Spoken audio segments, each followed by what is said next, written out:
नमस्कार. मराठवाडा नेता यूट्यूब आणि फेसबुक चॅनलमध्ये आपलं मनपूर्वक हार्दिक स्वागत आहे. सध्या दिवसेंदिवस सूर्याचा दर्शन होत नाही अशी नवलाई घडत असताना आज आपण मुलाखत घेत आहोत किंवा आज आपल्या भेटीला येत आहेत सूर्योदय नाट्य मंडळाचे संस्थापक, कर्ते-करविते, लेखक, मार्गदर्शक, विधिज्ञ, पत्रकार असे शैलेशजी गोजमगुंडे आणि नुकतंच सोलापूर येथे ज्यांनी बहुरूपी हा प्रयोग सादर केला. खरं म्हणजे कोण बहुरूपी? नवलाई जाधव बहुरूपी का शैलेश गोजमगुंडे बहुरूपी असा प्रश्न करत असताना आज आपण पहिल्यांदाच जॉईंट इंटरव्ह्यू घेत आहोत. शैलेशजी गोजमगुंडे आणि नवलाई जाधव. नमस्कार. नमस्कार. शैलेशजी, आपण नाट्य चळवळीकडं कशा प्रकारे वळलात? तसं शैलेशजी गोजमगुंडे हे भाजपचे नेते आहेत, उपमहापौर आहेत, पण आपल्याला त्या अँगलनं न घेता ओनली फॉर ड्रामा, काय नाटक, नाटक शब्दाचा अर्थ जसं काल परवा एका महाराजांनी आम्हाला सांगितलं, नारद म्हणजे काय? जो निघालेला फतवा रद्द होत नाही त्याला म्हणायचं नारद. तसं नाटक म्हणजे काय की ज्याच्यामुळं टक ही म्हणजे नजर ही हटू शकत नाही. फक्त ती नेत्रसुखाची नाही तर सामाजिक जाणीवाची, संवेदनशील मनाची. आणि मी राहून राहून शैलेशजी गोजमगुंडेला म्हणतोय, गोजमगुंडे साहेब, तुम्ही वर्षातनं किमान महिना 2 महिने पुणे मुंबई राहा, कारण साला इथलं वातावरण हे कल्चरल ऍक्टिव्हिटीला पोषक नाही. इथं पुस्तकी क्रियाचं प्रमाण वाढत चाललेलं असताना शैलेशजी गोजमगुंडे जसं बाप से बेटा सवयी म्हणल्यासारखं, एक गोजमगुंडे राजा छत्रपतीवाले, एक गोजमगुंडे म्हणजे ज्यांनी वेगवेगळे नाटकं केले, वेगवेगळे पारितोषिकं मिळवले. आणि गोजमगुंडे ते जरी खरे जसं ठाकरे परिवाराचं चालू आहे ना, ठाकरेचा खरा वारसदार कोण? उद्धव ठाकरे की राज ठाकरे? तसं आमचे श्रीरामजी गोजमगुंडेचा खरा वारसदार कोण म्हणत असताना शैलेशजी गोजमगुंडे हे माझ्याकडून नाव येतंय. ह्याच्यावर कुण्या गोजमगुंडेला राग आला तर आला, गेला उडत राग मारा, त्याचं काही देणं घेणं नाही. पण शैलेशजी, आपण नाट्य चळवळीकडं, लेखनाकडं कस काय वळलात, कधीपासून वळलात हे सांगावं. नाटक खरं तर गोजमगुंड्यांच्या अंगात आहे, रंगात आहे, रक्तातच भिनलेलं आहे. फक्त त्याला संधी मिळायला हवी. मला शाहू महाविद्यालयाला संधी मिळाली आणि ती तशी अपघातानंच मिळाली. तसा मी खेळाडू माणूस आहे मूळचा, आणि खेळ, इतर ॲक्टिव्हिटी ह्याच्यामध्ये वावरत असताना आमची काही मित्रमंडळी नाटकात काम करायची. आणि युवक महोत्सवाचं एक सिलेक्शन होतं आणि त्या सिलेक्शनमध्ये त्यांचं सिलेक्शन झालं नाही. आणि ते न होण्यामध्ये आम्हीच निवडून दिलेला GS कारणीभूत होता. आणि मग ही मुलं म्हणली, अरे आपण त्याला निवडून दिलंय, तू त्याला मदत केलायस आणि तो आमचं सिलेक्शनच करत नाही. आणि मग आमचा पारा चढला आणि आम्ही आपला ग्रुप घेऊन गेलो. ते ऑडिशन बंद पाडली. आमची पोरं जर घेणार नसाल तर युवक महोत्सवाला टीमच जाणार नाही, अशा पद्धतीची भूमिका घेतली. आणि मग त्या काळात आमच्या तिथं सांस्कृतिकचे प्रमुख होते, हेड प्राध्यापक शेंबेकर सर. आणि शेंबेकर सरांनी मग सगळं बघितल्यानंतर मला बोलावलं. काय झालंय म्हणले. म्हणलं असं असं झालंय सर, आमची मुलं त्याच्यामध्ये चांगलं काम करतात, लहानपणापासून नाटक करणारी पोरं आहेत आणि त्यांना याच्यामध्ये तुम्ही सिलेक्ट केलं पाहिजे. तर सर म्हणले ठीक आहे, करूया, आपण नवीन ऑडिशन घेऊ, नवीन सिलेक्शन लावू आणि मग तू पण त्या दिवशी राहा. मी म्हणलं नाही सर, यांचं झालं तरी बस झालं, मला काही त्याच्यामध्ये इंटरेस्ट नाही. नाही तू राहा तरी. आणि विद्यार्थी चळवळीत होतो त्या काळात, भाषणं वगैरे करायची नाद होता. मग आता आपल्या मुलांसाठी म्हणून, मित्रांसाठी म्हणून तिथं जाऊन बसलो. पण ते कसं, शेंबेकर सरांना माझा आवाज आवडला आणि मग त्याच्यातल्या एका भूमिकेसाठी ते म्हणले, शैलेश तूच का करत नाहीस? मी म्हणलं सर, मी कधीच केलेलं नाहीये. नाही तू कर, बघू तरी. आणि मग मी तिथं ऑडिशन दिली आणि त्यांनी त्याच्यातल्या मला मुख्य पात्राला निवडलं. आणि योगायोग असे की पहिलंच नाटक आणि पहिलंच बक्षीस पहिल्याच नाटकात मिळालं. गोडी लागली. आणि मग तिथून कॉलेजच्या पातळीवर थोडं बहुत केलं. मात्र खरा रंग आला तो पुण्यात. लॉ कॉलेजला ऍडमिशन घेतलं आणि तिथं पुरुषोत्तम नावाची मोठी स्पर्धा, त्या स्पर्धेमध्ये मी मागच्या वेळेला तुम्हाला मागच्या इंटरव्ह्यूमध्ये ते सांगितलं होतं. आणि मग तिथून या सगळ्या छंदामध्ये वाढत गेलं, बक्षिसं मिळत गेली, ग्लॅमर वाटत गेलं आणि त्याचं आकर्षण वाढत गेलं आणि नवनवं करण्याची इच्छा निर्माण झाली. मग पुण्याला तुम्हाला व्यासपीठ मिळालं असताना तिथल्या सामाजिक परिस्थितीमुळं तुम्ही त्या चळवळीमध्ये तिथं राहिला नाहीत. व्यावसायिक व्यासपीठ असेल, सांस्कृतिक व्यासपीठ असेल, की नेमकं तुम्ही चळवळीपासून फारकत म्हणा किंवा डिस्टन्स का मेंटेन केलं? नाही, डिस्टन्स मेंटेन नाही झाला. त्याला पुणे आणि मुंबई त्या ठिकाणी त्या परिस्थितीत त्या वयात तिकडे जाण्याची संधी होती. पण काही दुर्दैवी घटना असतात. LLBच्या पहिल्या वर्षाला असतानाच वडील गेले, मी वडिलाला एकुलता एक, आणि मग इथं आई एकटीच. आणि मग अशा परिस्थितीत आपण घर सोडून तिकडे जावं, इथं असलेलं सोडून तिकडे जाणं, हा काही मानसिकता त्या काळात झाली नाही. आणि मग परत यावं लागलं. इथली शेतीवाडी होती, त्या सगळ्या संदर्भामध्ये आपल्याला इथं थांबणं आवश्यक आहे. आणि करिअर म्हणून जे काही लागतं, शेवटी कसं आहे की आपली हौस पुरवणं आणि हौसेलाच करिअरचं स्वरूप देणं, मग ते लातूरमधनं होईल अशी स्थिती नव्हती. पण हौस कायम टिकवली. गेल्या 20 वर्षामध्ये अनेक नाटकं केली, हजारांनी कलाकार उभे राहिले. आजही वेगवेगळ्या, म्हणजे सूर्योदय संस्थेची स्थापना झाली, आमच्या सगळ्या मित्रांनी मिळून आम्ही राज्यनाट्य स्पर्धेमध्ये उतरायचं ठरवलं. श्रीराम काका त्या काळात होते, काकांचं मार्गदर्शन वेळोवेळी लाभलं. आणि आयुष्यात राज्यनाट्य स्पर्धेला जाताना त्यांचंच पहिलं नाटक केलं, निष्पर्ण वृक्षावर भर दुपारी. आणि ते रिपीट व्हावं अशी त्यांची स्वतःची इच्छा होती, कारण ते होऊन ज्या नाटकामुळे त्यांना नाव मिळालं होतं, तर ते नाटक अजून कोणीतरी करावं अशी त्यांची खूप इच्छा होती. त्यांनी मला बोलून दाखवलं.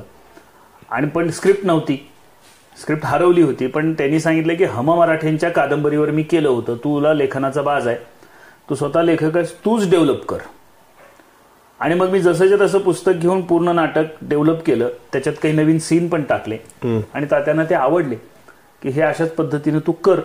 आणि आपण ते केलं. तेही नाटक नंबरात आलं पहिल्याच वर्षी.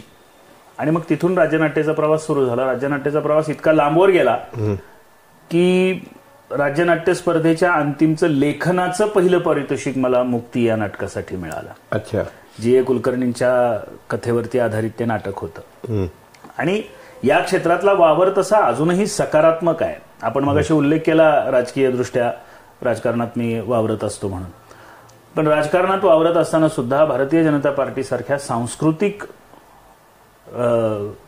विचारांच्या याच्यावरती चालणारी राष्ट्रवाद, सांस्कृतिक राष्ट्रवाद हा मूळ विचार घेऊन चालणारी भारतीय जनता पार्टीने मला महाराष्ट्राचा सांस्कृतिक प्रकोष्ठचा प्रमुख केला आहे. अच्छा. आणि त्या माध्यमातून गेली 3 वर्ष आम्ही खूप वेगवेगळ्या आणि अभिनव ऍक्टिव्हिटी घेत आलोत. म्हणजे एकूण ह्या क्षेत्रात राजकारणात जरी असलो तरी तिथे सुद्धा सांस्कृतिकच उपक्रम राबवतोय. आणि येत्या काळात सिनेमाचं नियोजन आहे. बरं, म्हणजे लातूरमध्ये करणार का? आता त्या लोकेशन प्रमाणे करू. 2-3 कथा आहेत, त्या कथेप्रमाणे आपण वर्कआउट करायचं आहे. आता एका कथेवर आम्ही विचार करतोय की जसं आता आपल्याकडे काश्मीर फाईल्स नावाचा सिनेमा झाला, म्हणजे काश्मीरमधल्या लोकांचे प्रश्न समोर आले, तसं आपण मराठवाड्यातली माणसं आहोत. मराठवाड्यावर अनेक वर्ष निजामाचं राज्य होतं आणि या राजवटीच्या पार्श्वभूमीवर इथली जनता कायम पिचली गेली. आपल्याला स्वातंत्र्य सुद्धा 13 महिने उशिरा मिळालं. यंदा आपण स्वातंत्र्याचा, भारतीय स्वातंत्र्याचा अमृत महोत्सव साजरा करतोय, पण मराठवाड्याचा तो स्वातंत्र्याचा अमृत महोत्सव नाही खऱ्या अर्थाने. खरा अमृत महोत्सव आता आपला 17 सप्टेंबरला. आणि ह्या मराठवाडा मुक्तीसंग्रामाच्या अमृत महोत्सवानिमित्तानं मराठवाड्याच्या मुक्तीसंग्रामावर हैदराबाद फाईल्स किंवा रजा फाईल्स नावाची एक सिनेमा आपण करण्याचा आता मी लेखनाला घेतलाय. तो ह्या वर्षभरात पूर्ण होईल अशी अपेक्षा आहे. सर, तुम्ही आतापर्यंत किती स्क्रिप्ट लिहिल्या? बघा, मी 14 एकांकिका लिहिल्यात आणि 8 नाटकं लिहिली आहेत. त्यामध्ये थीम कोणकोणत्या होत्या? जवळपास सगळेच सामाजिक आहेत. अच्छा. हा. हे कसं कसं सुचतंय हो? बघा, एक उरूस नावाचं नाटक मी लिहिलं होतं. बघा, उरूस हे शेतकऱ्याच्या आत्महत्येवरती आहे. आणि सुशील कुमार शिंदे मुख्यमंत्री असताना आपल्याकडे आत्महत्यांचं प्रचंड प्रमाण होतं.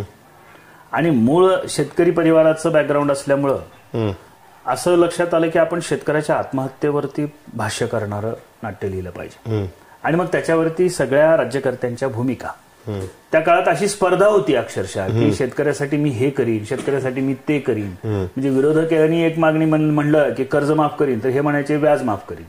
हे म्हणले व्याज माफ करीन, म्हणलं की ते अजून त्याला काहीतरी लाईट बिल माफ कर. असं वेगवेगळ्या विषयामध्ये शेतकऱ्याला अक्षरशः म्हणजे असं सेंटरला ठेवून राजकारण करण्याची प्रक्रिया होती. त्याच्यावर एक करडं भाष्य करणार आपण उरुस नावाचं नाटक लिहिलं. उरुस का बरं नाव ठेवलंस? उरुसला एक संकल्पना अशी होती की एका गावामध्ये एका पिराचा उरुस असतो. मराठवाड्याला उरुसाची आणि पिराची परंपरा आहे.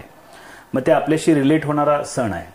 आणि मग उरुसाला पिराला एक रेडा द्यायची, बळी द्यायची रीत एका गावात आहे. हे सिंबॉलिक आहे. आणि तो रेडा दर 5 वर्षाला बळी दिला जातो.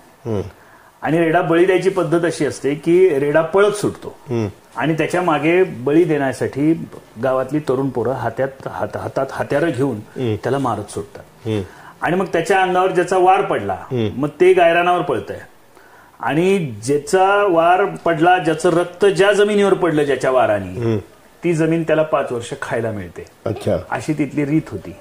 ही रीत आपण महाराष्ट्रातल्या किंवा देशातल्या निवडणुकांशी जोडली की शेतकऱ्याला एवढा लहूलुहान करायचा, त्याला रेड्यासारखा लहूलुहान करायचा आणि त्याच्या माध्यमातून मतं मिळवायची आणि 5 वर्ष आपण राज्य भोगायचं. म्हणजे 5 वर्ष रेड्याचं रक्त गाळल्यानंतर त्याला 5 वर्ष शेत मिळतं. तसं शेतकऱ्याचं रक्त जाळून राज्यकर्ता घ्यायची. अगदी अशा पद्धतीचा तो सिम्बॉल होता.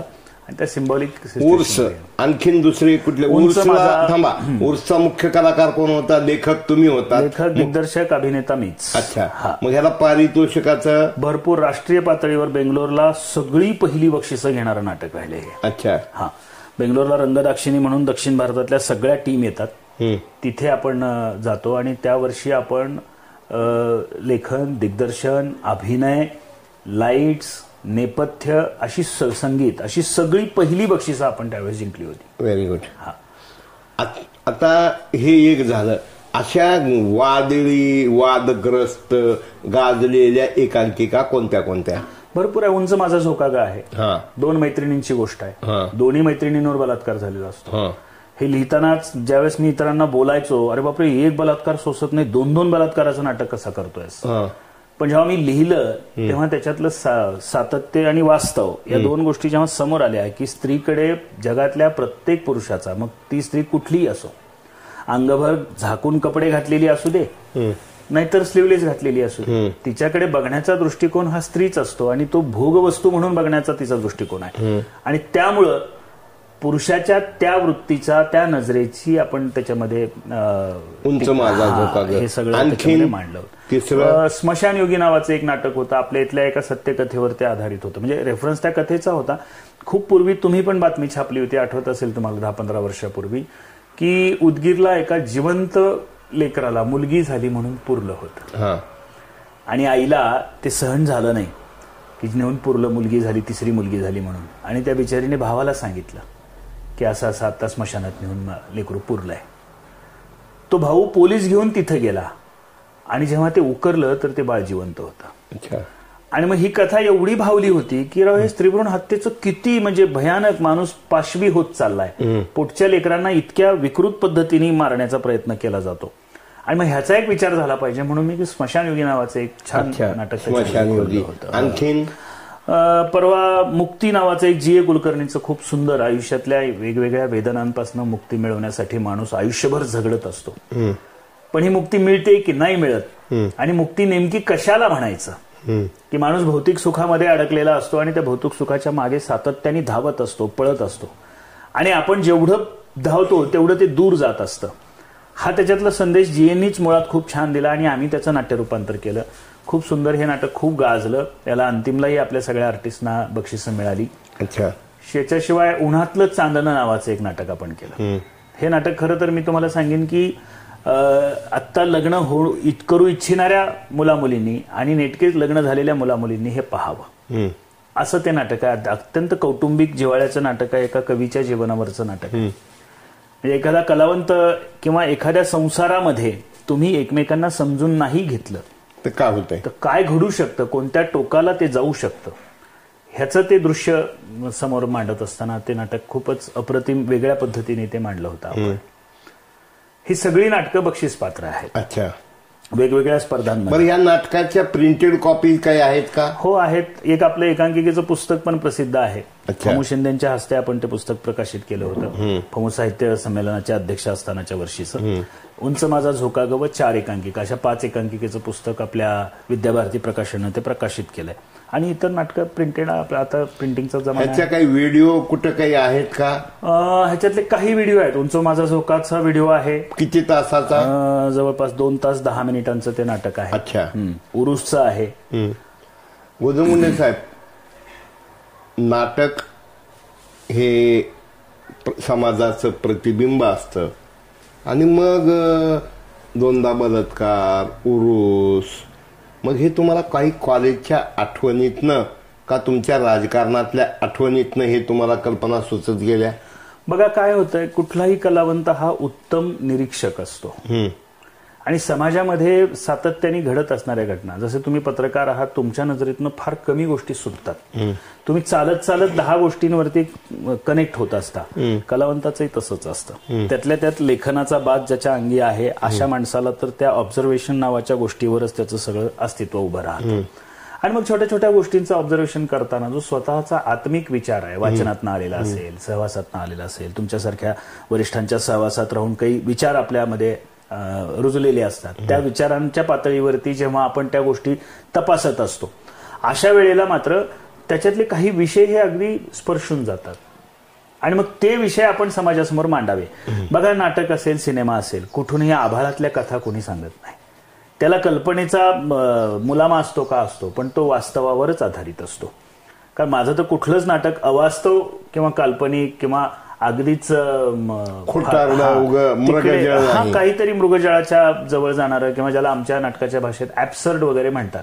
पण ऍब्सर्ड हा सुद्धा एक प्रकार आहे, पण त्या ऍब्सर्डला सुद्धा एक एक्झिस्टन्स असतो, एक अस्तित्व असतं. त्या अस्तित्वाने आपण ते नाटक उभं करतो. तुम्ही विधिज्ञ आहात, कलावंत आहात, लेखक आहात, दिग्दर्शक आहात.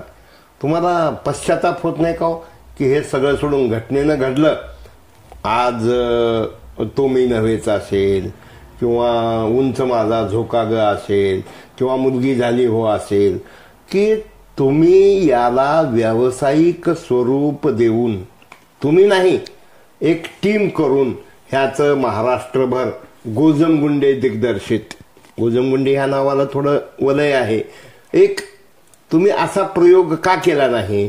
ठीक आहे, तो सक्सेस होईल. आपण गणेश उत्सवात करा म्हणणार नाही. नांदेड आहे, लातूर आहे, औरंगाबाद आहे, पुणे आहे, बालगंधर्व आहे, असा प्रयोग तुम्ही का करत नाही? बघा, 2 गोष्टी आहेत बद्दर साहेब. ह्या सगळ्या माध्यमातनं एक तुम्ही जो विचार करताय तो व्यावसायिक नाटक, व्यवसाय म्हणून सिनेमा करणं. नाही, मी कशासाठी म्हणतोय, एक मिनिट, मी का म्हणतोय, कारण जोपर्यंत भाकरीचा प्रश्न सुटणार नाही, सही रे हे नाटक पाहिल्यानंतर जसं खेळवून ठेवलं जातंय. मी योगायोगानं मला वाटते 25ला नांदेडला आहे, मी निलंग्याला अरविंद भैयाने तो कार्यक्रम ठेवला होता आणि एवढे म्हणजे त्यांचं नाव झालं, जाधवचं नाव झालं किंवा आणखीन. मग गोजमगुंडे ह्या गटारीत पडून म्हणजे आपली कला, ठीक आहे तुम्ही करताय, पण तुमचं एवढं मित्रमंडळ आहे, तुम्ही एवढे मुलं घडवले. मला काय म्हणणं आहे की नाट्य कलावंत झाल्यावर लफडे करणे, कपडे काढणे, भानगडीत अडकणे, अशा प्रकारचं कल्चर आमच्या कॉलेजच्या लाईफमध्ये नाटकात पोरगी गेली की पोरगी हातची गेली. आणि मग जसं आजकालचं पिक्चरचं चाललंय की ह्याचं माय का बाप, काय माय का बाप का नवरा, म्हणजे अशा प्रकारचं होत असताना जोपर्यंत कलावंताच्या भाकरीचा प्रश्न सुटणार नाही, आणि मला वाटतं, माझं एक मत या निमित्तानं तुम्हाला मी मांडू इच्छितो की कलावंतांना राजाश्रय दुर्दैवानं मिळत नाही. मग आर्थिक पाठबळ नसेल तर तो कलावंत जिवंत राहू शकत नाही. मग तुम्ही वेगवेगळ्या स्क्रिप्ट काही लिहून ज्या थोड्या सामाजिक अशा म्हणजे हे होत असताना कर्मधर्म संयोगानं तुमचं नाव आहे, तुमचा संपर्क आहे आणि तुमच्यासारख्या एवढ्या म्हणजे खूप उंचीच्या माणसानं माझ्या चष्म्यातून कुठेतरी खुजा माणसाबरोबर राजकारण करणं आणि गचकरणासारखं खाजवत बसणं आणि मेरा दर्द न जाने कोय म्हणणं ह्याला कितपत योग्य वाटते हो तुम्हाला? बद्दरजी, तुम्ही आता बोललात त्याच्यामध्ये 3-4 वेगवेगळे विषय आहेत. त्याच्यातला एक पहिला विषय मी आधी तुम्हाला क्लिअर करतो. एक तर तुमच्या त्या विधानावर माझा आक्षेप आहे की तुमच्या काळात नाटकात काम केलं की मग ती मुलगी बिघडली असं म्हटलं जात होतं वगैरे वगैरे. मी तुम्हाला एक सातत्याने सांगतो आणि गेली 20 वर्ष प्रत्येक मुलीच्या पालकालाही तेच सांगतो आणि माझ्या आसपास ज्यांच्या समोर हा विषय निघतो, ज्याची चर्चा आपण मगाशी केली, की कुणाला बिघडायला, मुलगा असो की मुलगी असो, बिघडण्यासाठी नाटकात काम करायची गरज नसते. नाटकाशिवाय बिघडणारे सुद्धा लोक आहेत. म्हणून त्याच्यासाठी नाटक, सिनेमा बदनाम करायची गरज नाही असं माझं स्पष्ट मत आहे. कारण माझी नाटकावर श्रद्धा आहे. यस. आणि मी जिथं केलंय तिथे हे घडलं नाही, घडू दिलं नाही. हा एक पहिला मुद्दा. दुसरी गोष्ट, तुम्ही असंच विचारलात की बाबा रोजीरोटी, व्यावसायिकता. मी याचं उदाहरण थोडं श्रीराम काकांपर्यंत घेऊन जाईन की श्रीराम काका ज्या वलयात वावरले, ज्या गुणवत्तेचे वावरले, आम्ही त्याच मार्गाने निघालो असं आपण समजूया. पण काय होतंय बद्दरजी की नाव होणं, आता भरत जाधवांचा तुम्ही उल्लेख केला, सही रे सही. काय होतंय की मी जेव्हा करिअर म्हणून एखादी गोष्ट निवडतो, माझी रोजीरोटी, माझा ब्रेड अँड बटर, हे मी नाटकात काम केलो तर माझं घर चालणार आहे, माझं पोट भरणार आहे, हे ज्या दिवशी मला वाटायला लागेल आणि मी ते क्षेत्र निवडेन, त्या दिवशी मी नाटकावर नाटक नाही मिळालं काम तरी करीन, पडलं नाटक तरी पुन्हा जाईन, जिथे मिळेल तो रोल, पडेल तो रोल करण्याचं मी काम करीन. पण 2 परिघावरती नाटक चालत असतं किंवा नाट्यकलावंत वावरत असतात. एक म्हणजे हौशी, दुसरे म्हणजे व्यावसायिक. मग याच्यातला व्यवसायाचा किंवा ब्रेड अँड बटरचा इतर भाग ज्याच्या नशिबाला मिळतो किंवा जो निवडतो, असा माणूस हौशी नाटक म्हणून आपला छंद जोपासतो. आणि राज्य सरकारने त्यांच्यासाठी खास राज्यनाट्य स्पर्धा हा मोठा आयाम दरवर्षी दिलेला आहे. वेगवेगळ्या एकांकिका स्पर्धा महाराष्ट्र आणि महाराष्ट्राच्या बाहेर सुद्धा घडत असतात. ह्या पातळीवरती हे सगळं वर्कआउट होतं. मग आम्ही लोकांनी ते केलं नाही. ब्रेड अँड बटरसाठी वकिली केली किंवा इतर व्यवसाय केले किंवा शेतीवाडीवरती अवलंबून राहिलो. त्यामुळे ज्या हौसेपोटी जे करतोय तेही गुणवत्तेचं आहे, नंबर 1. नंबर 2, आता माझ्यासोबतचा, तुम्ही सगळ्यांनी त्याचं नाव ऐकलं, माझा क्लासमेट, अगदी जाणी दोस्त, आम्ही दोघांनी एकत्र काम केलेला प्रवीण तरडे, आज तो यशस्वी आहे. एकाच वेळेला प्रवीण मुंबईकडे सरकला, मी लातूरकडे सरकलो. प्रवीणनी काय केलं की मी खाईन तर इथंच, जगन तर इथंच, करीन तर हेच, हे ठरवलं. तो त्या क्षेत्रात यशस्वी आहे. मी इथं आलो, मी मला स्वतःला निवडलेलं क्षेत्र आहे. ठीक आहे, यशाचे परिमाण कमी जास्त असतील. मी माझ्या गावाच्या पातळीवर यशस्वी आहे, मी मराठवाड्याच्या पातळीवर यशस्वी आहे, मी हौशी नाटकाच्या संदर्भात महाराष्ट्रात यशस्वी आहे, इथपर्यंत आहे. पण तुम्ही जसं म्हणलात की पश्चाताप होत नाही का, तर पश्चाताप व्हायचं काही कारण नाही, कारण अजून आयुष्य संपलेलं नाहीये. आता वय किती आहे? आता 45 वर्ष वय आहे माझं. अच्छा. आणि मी आज रोजी सुरू केलं तर इथून पुढे अनेक, तुम्हाला आश्चर्य वाटेल, मकरंद अनासपुरेला पहिला सिनेमा 39व्या वर्षी मिळाला, 40व्या वर्षी त्याला पहिला सिनेमा पूर्ण झाला आणि तिथून पुढे तो सुपरस्टार आहे. आणि कसं ह्या संघर्षाचा काळ आणि प्रत्येक गोष्ट त्या त्यावेळी, वक्त से पहिले और तकदीर से ज्यादा किसको कुछ नहीं मिलता, थोडा आध्यात्मिक माणूस असल्यामुळे ह्या वाक्यावरती माझा विश्वास आहे आणि त्या दृष्टीने मग तो प्रयत्न सुरू असतो. आणि तिसरा तुमचा जो महत्वाचा विषय आहे की कलावंतांना, म्हणजे आता घडवणाऱ्या कलावंतांना त्यासाठी रोजीरोटी मिळाली पाहिजे, राजाश्रय मिळाला पाहिजे. यासाठी मी मात्र खूप प्रयत्न करतो सर. जेवढे माझे मुंबईतले, पुण्यातले, इतर ठिकाणचे जेवढे कॉन्ट्रॅक्ट्स आहेत, अशा ठिकाणी आपल्यातल्या करिअर करू इच्छिणाऱ्या मुलांना मी पाठवत असतो. त्यांना जिथे मला प्रमोट करता येईल ते करत असतो. इव्हन दो आता लॉकडाऊनमुळे राहिलं, अन्यथा आपले लातूरच्या बॅनर खालचे व्यावसायिक नाटकं बाहेर आली असती. मी अनेक आता व्यावसायिक नाट्य निर्माता संघाचे अनेक मंडळी, म्हणजे प्रसाद कांबळी वगैरे आमच्या नाट्य परिषदेचे अध्यक्ष, अशा अनेकांशी मी संपर्कात आहे की बाबा एखादं व्यावसायिक नाटक चालवत असताना काय लागू शकतं, कशा पद्धतीने, आपल्याला अनुभव नाही. एकच आपल्याकडे व्यावसायिक नाटक झालं होतं, भिरभिरतं पाखरू, श्रीराम गोजमगुंडेंनी केलेलं. ते त्या काळात होऊन गेलं, 45 प्रयोग झाले आणि ते पण थांबलं होतं. त्याच्यानंतर कोणी तो प्रयत्न केला नाही आणि आता तो प्रयत्न करतोय. आता नवे तरुण पोरं आता जे नवलाजी जाधवांना तुम्ही बोलणार आहात तर त्यांनी जे बहुरूपी सारखं आता लघुनाटिका केली किंवा आता आमचा बालाजी सूळ आहे किंवा त्याच्यासारखे आमचा विजय मस्के आहे, अनेक जे आता ह्याच्यामध्ये करिअर घडवू इच्छितात, इतर कुठंच जायचं नाही, आम्हाला कला क्षेत्रातच मोठं व्हायचं आहे, अशी जी स्वतःला ठरवलेली मुलं आहेत, अशांना घेऊन एखादं त्यांच्यासाठी आपण आपल्या बाजूने प्रयत्न करणं, मग त्याचं काही नवीन नाटक लिहून देणं, दिग्दर्शित करणं, प्रोडक्शन करणं, आणि ह्या पोरांना 2 पैसे मिळू शकतील का, नावही मिळेल आणि पैसेही मिळतील, अशा पद्धतीने आपण करू शकू का, हे आता ठरलंय आणि ते आपण करतोय. Very good, very good.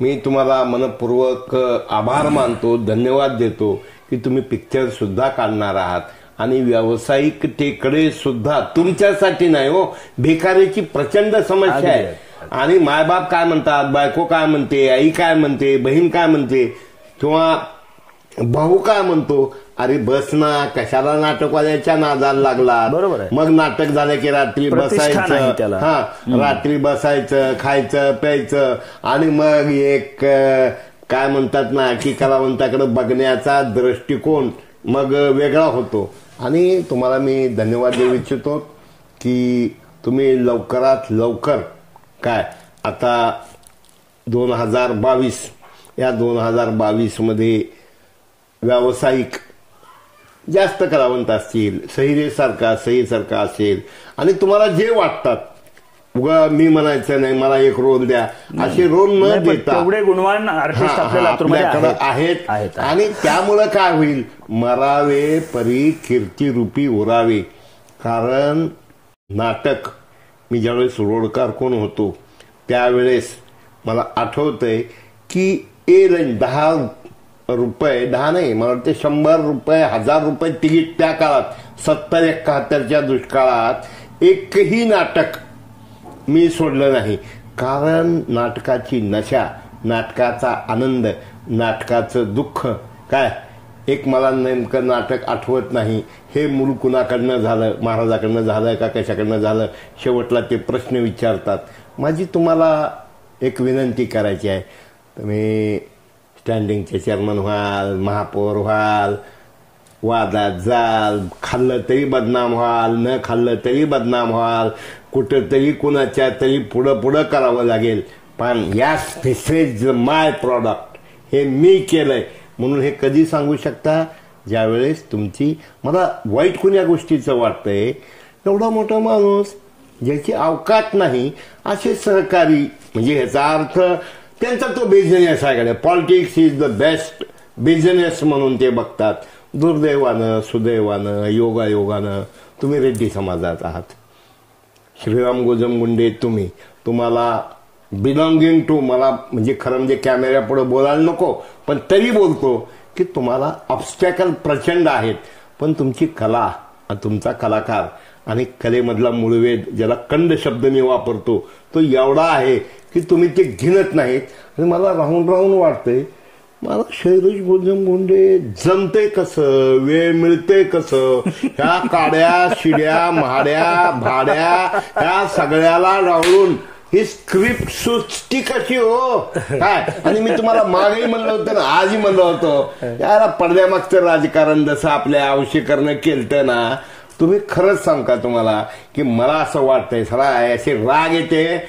मी सांगतो की मी अतिरेकी नाही, पण काल मोदींचं भाषण झालं महिलांच्या विषयी, परत दुसरा मुद्दा होता करप्शन विषयी आणि भाई भतीजावाद. अरे गोजमगुंडेला नो एंट्री, तो येलमाय म्हणून नो एंट्री, त्याचा बाप नगराध्यक्ष नव्हता म्हणून नो एंट्री, त्याचा आजा मुख्यमंत्री नव्हता म्हणून नो एंट्री. अरे काय चाललंय. आणि म्हणून मला वाटतं हे मी दुसऱ्याला म्हणणार नाही, काही लाजरे बुजरे, काही कुणाच्या तरी वॉर रूमचं कॉन्ट्रॅक्ट फुकटात हमाली करणारे आमचे काही मित्र आहेत, बाळ माझ्या, मी नेहमी म्हणत असतोय कृष्णाला झोप का ग येत नाही. तुम्ही एवढे मोठे कलावंत आहात आणि तरी तुम्ही एक तुमच्यासाठी नाही, तुमचं वय तुम्ही शताब्दीला राहावं, तुमच्या शताब्दीला मी 140 वर्षाचा 30 वर्षाचा म्हणून राहावं, पण तुम्हाला खूप पुण्याचं काम.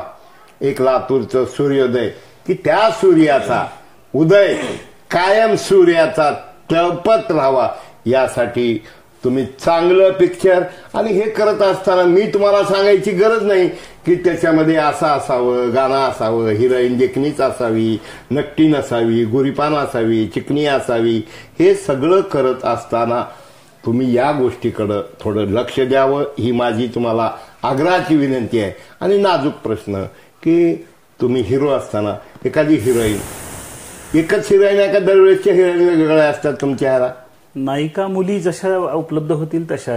उपलब्ध म्हणजे आता बऱ्याच वेळेला मुली आता गेल्या 20 वर्षात नाटक करतोय. सुरुवातीला कसं असतं 2-3 वर्ष 4 वर्ष राहतात, लग्न झाले की गाव सोडून जातात, त्या अवेलेबल होत नाहीत. कारण का नवीन मी माझ्या बायकोचं नाव सुशिलाचं कविता का ठेवलं, खरं म्हणजे माझी मुलाखत झाली असं होईल आमच्या कुलकर्णीच्या भाषेत काय, तर माझ्या बायकोचं नाव मी कविता का ठेवलं, दरवर्षी आम्ही कॉलेजला एकांका बसवायची आणि सगळं आम्ही नोटीस बोर्डावर लिहायचं.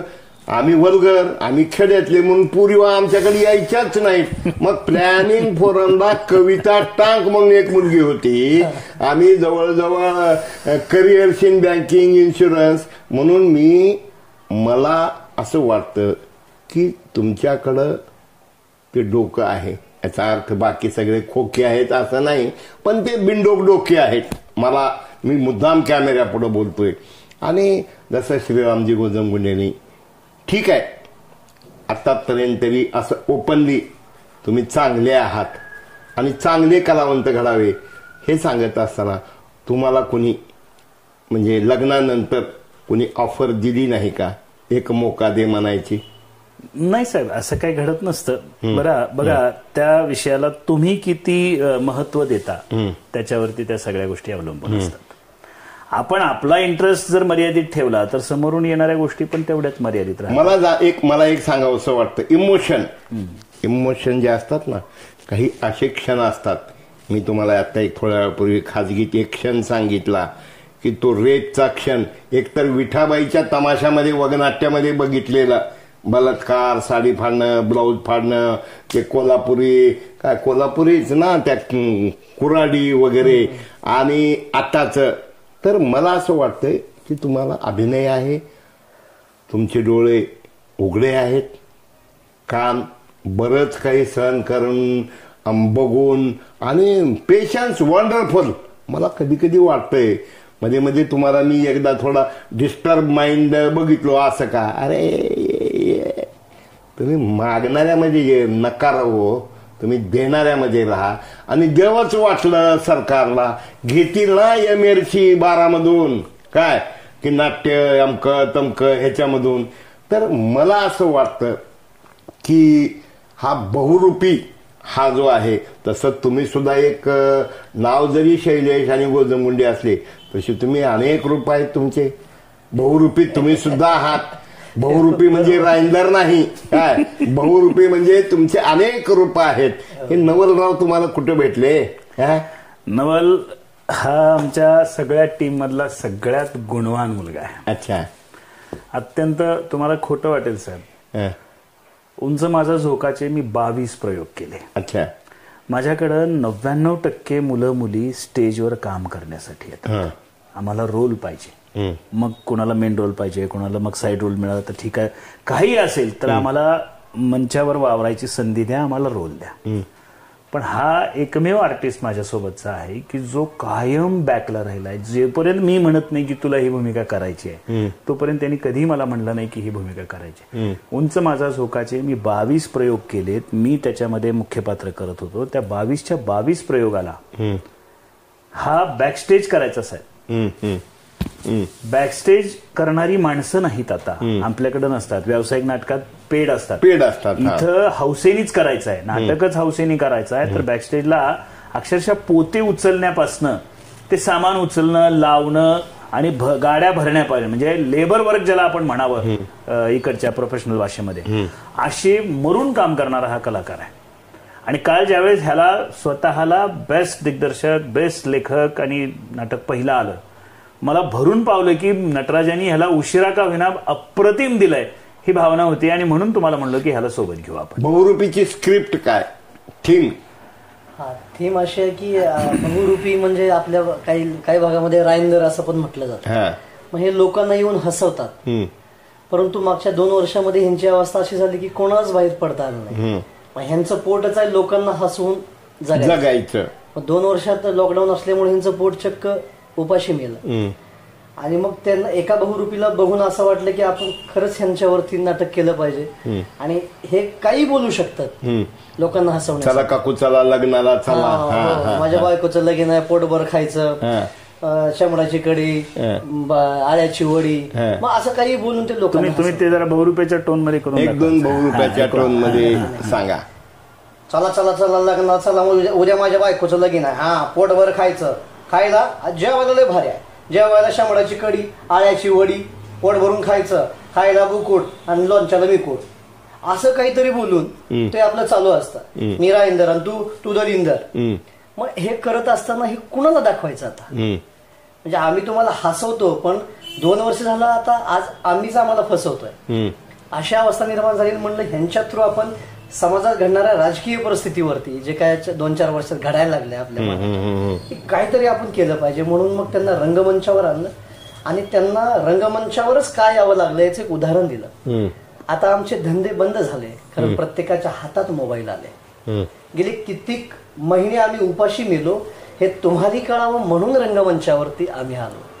हे एक रंगमंचावरती येण्याचं कारण देऊन मग आम्ही सुरू केलं. माझ्याकडे बंदूक नाही म्हणून धनुष्य घेऊन फिरतो. दुसरा म्हणतो अरे धनुष्य ताणून उपयोग काय, तुझ्याकडे बाणच नाही, भात सारं रिकाम आहे. मग त्यानं म्हणते माझ्याकडे एक तेजस्वी अस्त्र आहे. त्यानं म्हणते अजून बारीक आहे, त्याला काय कळत नाही, आणि ज्याला कळतंय त्याचा आवाज बारीक आहे. मग ते म्हणतो मग काय करू रे हे रिकाम आहे भात्याचं. ते दुसरा तो म्हणतो एक काम कर, तू ते रिकाम भात माझ्याकडे दे, मी त्याच्यात काय माझे बाण टाकतो आणि बघतो काय होतंय का ते. मग हे या ढंगानं जात जात मग पुन्हा हे समाजातल्या परिस्थितीवर भाष्य करतात की आम्हाला तिरंगा बोलतोय आज. तो पत्रकार म्हणतो तिरंगा आपसे बात करता है. हाँ तो क्या बात करता है? अब इस देश में हिजाब की नहीं किताब की बात करो, धर्म की नहीं इंसानियत की बात करो. म्हणजे अनेक धर्म आहेत, कोई धर्म नहीं सिखाता आपस में बैर रखना, अपना धर्म अपने घर में रखना, पहिले भारत माँ की बात करना. हे असं करत करत करत ते मग शेवट आम्ही केला तो. अच्छा. एकूण राजकीय विडंबन, सामाजिक विडंबन. आता तुमचं असं वादळी टाळ्याचा कडकडाट आणि हास्याचे फवारे असलेले एखादं विडंबन सांगाल का तुम्ही? तसं पाहत तर विडंबन करायची सवय नव्हती. राजा महाराज म्हणून मी एक म्हणजे हे केलं होते स्किट, म्हणजे विडंबन. आणि पुन्हा केलं आधुनिक भोंदूगिरी मध्ये जे भोंदूगिरण आसाराम बापू किंवा नित्यानंद स्वामी यांनी जे काय नको ते प्रकार केले त्याच्यावर आधारित आम्ही भोंदूगिरी केली.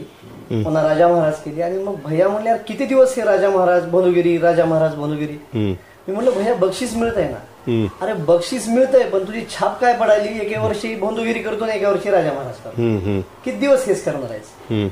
मग पुन्हा ही गोष्ट लागली मनाला. मला म्हणले काहीतरी नवं कर, जे की महाराष्ट्रानं केलं नाही. आणि मग ठरवलं.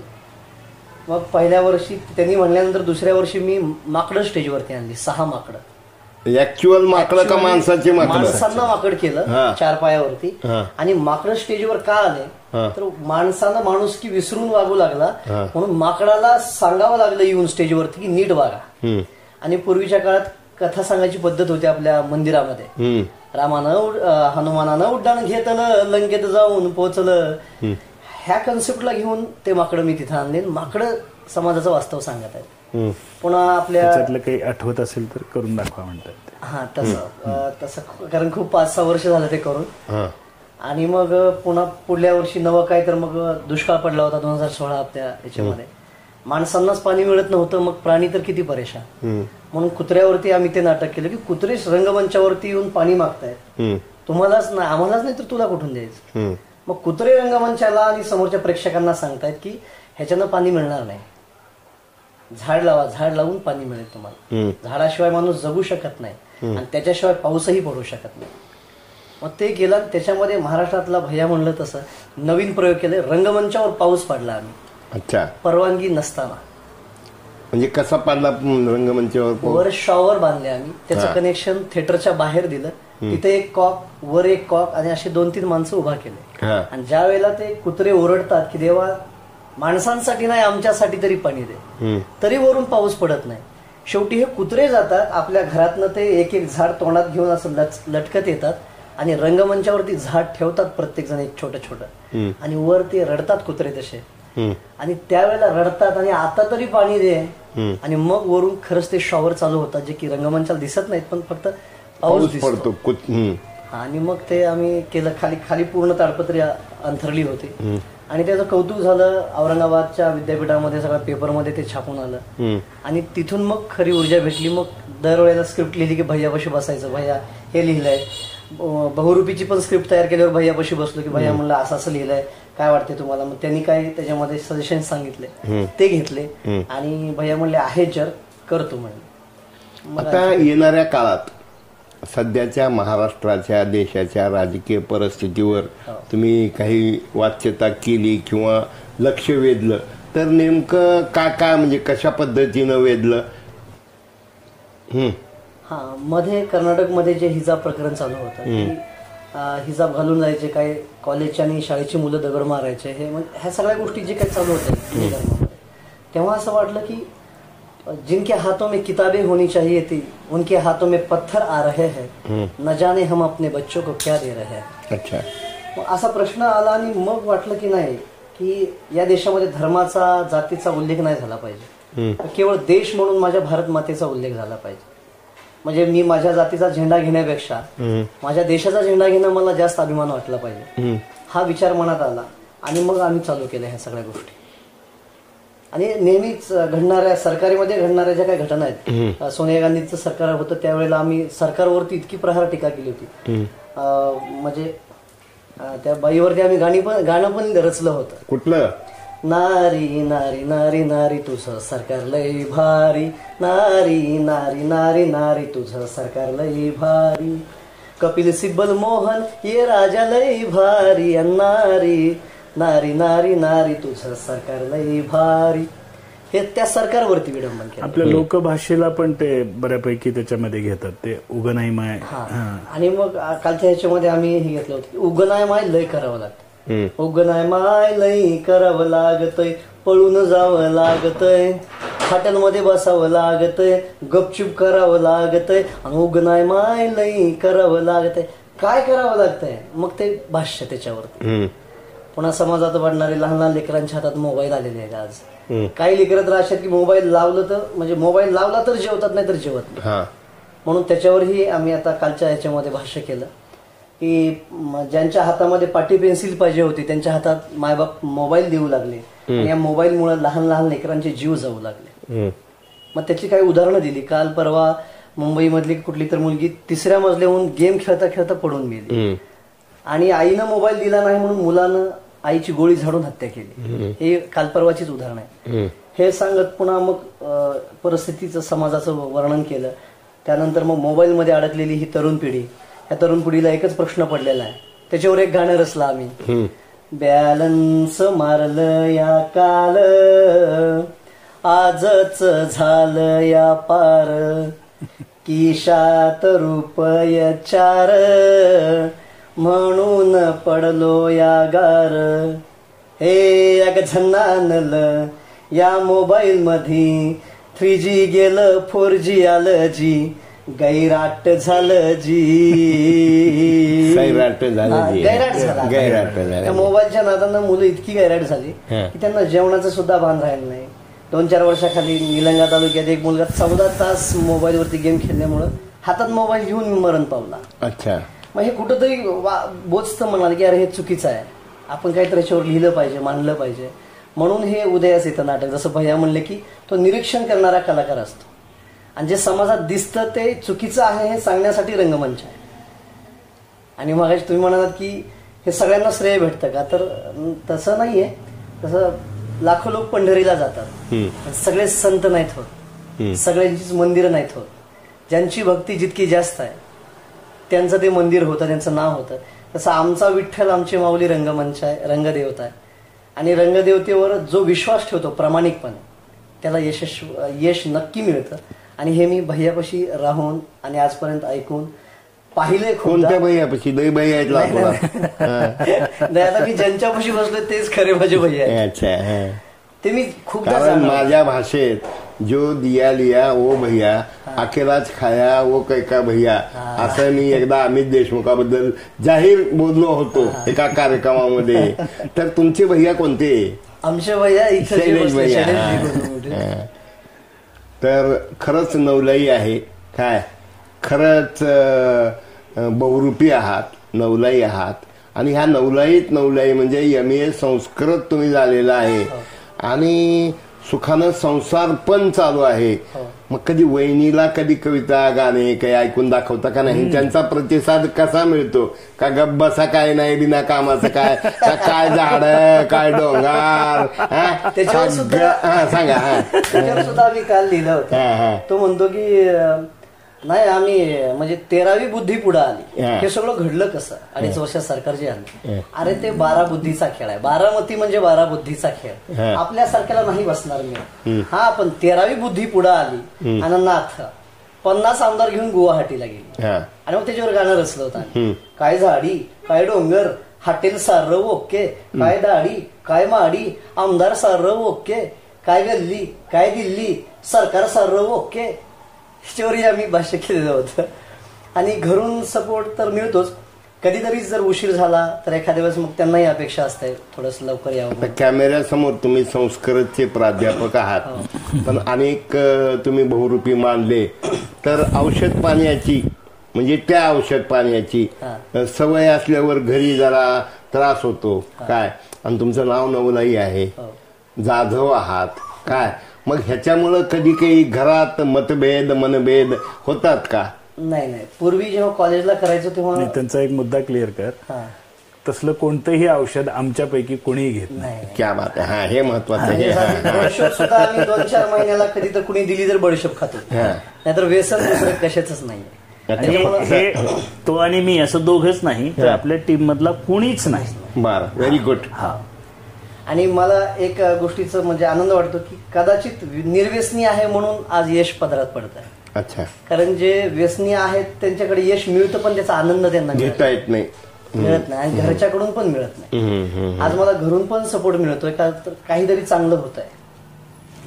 त्यामुळे तिथून काय तितका त्रास नाही जेवढा इतरांना होत असेल. आता येणाऱ्या काळात समाजातले राजकारणी, समाजकारणी, व्यापारी, डॉक्टर सगळं फॅमिली उद्ध्वस्त होत चालल्या. पैसा पैसा क्या करती है, पैसे पे तू क्या मरती है हे गाणं म्हणतात काय. किंवा आपल्या रितेश देशमुखचं आपला सपना मनी मनी काय, बाकी विचारणा कोणी, जमुदी ना कोणी आणि एकटंच कुस्करून हानी, अशा प्रकारचं हनीमून टाईप काही एखादा म्हणजे जोक्स म्हणा, विनोद म्हणा किंवा काय काय आपली झाडी काय डोंगर काय समद हॉटेल समद ओके असं काही एखादी म्हणजे भविष्यात कॉमेडी. लोकांना कसं आहे साहेब, कॉमेडी मध्ये सहज हसवत हसवत बरंच काही सांगायची किमया असते. काल परवा आम्ही पाहिलं मामा म्हणतात अशोक सराफाना आणि त्यांची पर्सनॅलिटीच अशी आहे की ते बघितलं की लोक ते आणि दुसरे ते एक्सपायर झालेले बघा लक्ष्मीकांत बेर्डे. तसं तुमच्या म्हणजे थोडं मी सजेशन नाही करणार, ह्याच्यामुळं काही अभिनयावर काही परिणाम पडत नाही का? नाही काहीच नाही. आणि म्हणजे ही दाढीची सवय ही परमनंट आहे का नाटकासाठी ठेवलेली बहुरूपयाची दाढी आहे? नाही काय झालं, एक तर दाढी काढली तर माझं वय लहान दिसतं, मला बरेच जण म्हणतात. मग तुम्हाला जास्त दिसा वाटते का? नाही तसं विद्यापीठात एखादं नाटक चांगला ना जास्त कमी वय दिसलं बहुरूपी. काही ठिकाणी काय त्याचा दुरुपयोग होतोय की हे कॉलेजचं कोणतरी पोरग दिसायलंय त्याच्यामुळे त्याची जरा खिल्ली उडवा असं होण्याची शक्यता असती. पण हे जातात कोच म्हणून आणि हे कोच वाटतच नाहीत, ते मुलांमधला वाटतो. त्यामुळे अरे ह्याचं आम्ही ऐकायचं का, अशी कधी कधी परिस्थिती निर्माण झाली. विचारतात कुठं आहे कोच, मीच कोच आहे असं सांगावं लागतं मला. मग ते दिसण्यासाठी कमीत कमी शिक्षक दिसावा किंवा कोच असल्यासारखा दिसावा, कमीत कमी पेहरावा ना, तर म्हणून हे सगळं केलेलं आहे. नाहीतर ऍक्च्युअली ह्याची काय मला जास्त आवड नाहीये. अच्छा. आपण MA संस्कृत BEd वगैरे काही B+? हा BEd झालेला आहे. अच्छा. बरं तुमचे ट्युशन क्लासेस कसे चालतात? खूप सुंदर चालतात, विद्यार्थ्यांचा आशीर्वाद आहे. आणि ट्युशन एरियामध्ये क्लास आहे, मोतीनगरला क्लास आहे. काल परवा मी काय नावानं क्लासेस आहेत आपले? निश्चय संस्कृत क्लासेस म्हणून आहे. निश्चय संस्कृत हा, क्लासेस. याचे 100 पैकी 100 मार्क मिळवणारे दरवर्षी किती विद्यार्थी असतात? आता मागच्या वर्षी तर 56 होते, त्याच्यापूर्वी 25 होते, मग त्याच्या आधी 22 होते. जसं जसं कष्ट करत गेलो तसं तसं यश मिळत गेलं. आणि याचे संस्थापक माझे मामा पवार सर आहेत. कोणते पवार सर? दत्तात्रय पवार म्हणून मोतीनगरला राहतात. अच्छा. त्या मामांनीच मला हे म्हणजे क्लास घेण्यासाठी किंवा संस्कृत घेण्यासाठी प्रवृत्त केलं आणि त्यांनीच खरं तर उभा केलं म्हणायला. म्हणजे जीवनात त्यांनी उभा केलं आणि नाटकात भैयांनी उभा केलं, व्यासपीठावर त्यांनी उभं केलं. मी आपल्या दोघांचंही खूप गप्पा माराव्या वाटतात, वेळ कसा गेला कळत नाही. पण श्रोत्याचा स्टॅमिना हा किती वेळ, माझा स्टॅमिना काय दिवसभर चालू शकते. पण आपण आलात, आपल्याला सोलापूरला आपल्या स्क्रिप्टला, आपल्या अभिनयाला, आपल्या दिग्दर्शनाला प्राईज मिळालं. आपल्या दोघांनाही विनंती करतो की काही नवलाई करा, काय काही बहुरूपी व्हा, पण समाजाचं रूप बदललं पाहिजे. या दृष्टिकोनातून राजकारण असेल, व्यापार असेल, कॉन्सन्ट्रेट, सेल्फ कॉन्सन्ट्रेट जग बनत चाललंय. बाजूला आता कालच माझा एक मित्र आहेत की आजारी आहेत, प्रचंड पाठीचं ऑपरेशन करायचं आणि लोक मदत करत नाहीत. आता माझीही तेवढी क्षमता नाही, मग त्याला जाऊन कसं, मग ते म्हणतात तुम्ही शैलेशजींना बोला, तुम्ही जोशींना बोला, कुलकर्णीला बोला. तर माझं काय म्हणणं आहे की या व्यासपीठाखाली तुम्ही राहावं. मी नेहमी मनसेच्या अभय साळुंके आणि नागरगोजेला नेहमी म्हणायचे, ही जोडगोळी कसं काय फुटणार, कारण वाटण्यासाठीचे भांडणं फार लवकर होतात. लातूरची परंपरा अशी आहे, एक नाट्यमंडळ होतं कलोपासक आणि दुसरं रसबहार. ते बहार नंतर आला, मला वाटते कलोपासक अगोदर असं काहीतरी होतं. हात जोडून दोघांनाही विनंती करतो, मतभेद झाले तरी मनभेद होऊ देऊ नका. ही कला, ही संस्कृती, ही परंपरा अशीच जपा आणि तुमचं लवकरात लवकर चित्रपट व्हावा, लवकरात लवकर चांगलं नाटक व्हावं, जे टक लावून बघावं, ना टक लावून बघावं. अशा प्रकारची मराठवाडा नेत्याच्या यूट्यूबच्या वतीनं शुभेच्छा देतो. आपण आलात आणि आमचा यूट्यूबला आपण मुलाखत दिलीत. एक खरं म्हणजे शैलेशजी गोजमगुंडेकडनं आम्हाला जाहिराती जरी मिळत नसल्या, पण आमची बुद्धी तल्लक करायचा काय मशागत आमच्या बुद्धीची करायचं मात्र तांब्याभर तूप म्हणल्यासारखं काम ते करतात. आणि आज त्यांना मी एकट्याला बोलला असताना त्यांनी तुम्हालाही आणू का म्हटले, मला आनंद झाला.